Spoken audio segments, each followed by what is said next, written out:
खुलुमबाय लोगोफोर गोजोन फुंबिलिनि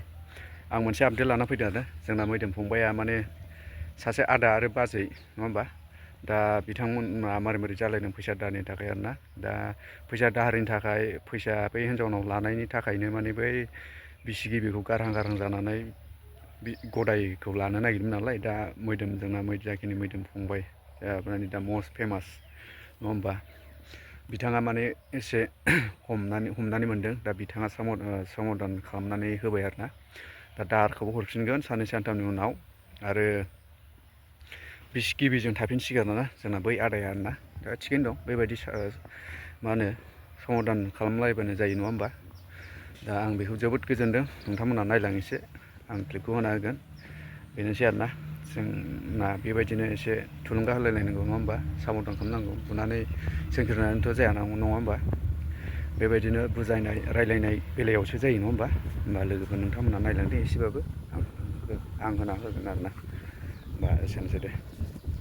आंनि हौवाया बेसेबां फैसा दाहार लादोंमोन बेनिफ्राय बेखौ होनांसिगौ ओमफ्राय बियो आंजों थानांसिगौ आरो जुदि खारोबाथाय पानिसमेन्टआ नोंसोरनि सायाव जाबाय बेखिनिखौ आं बुंनानै लाखिनाय जाबाय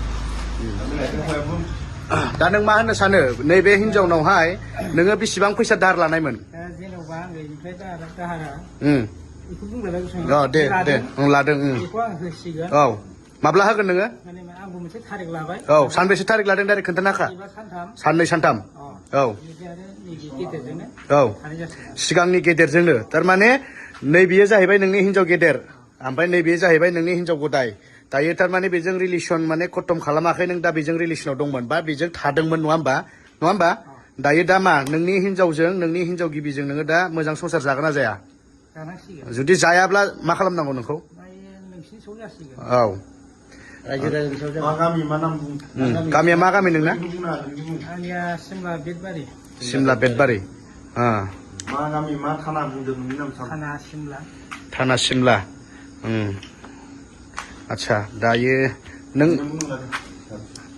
जाबाय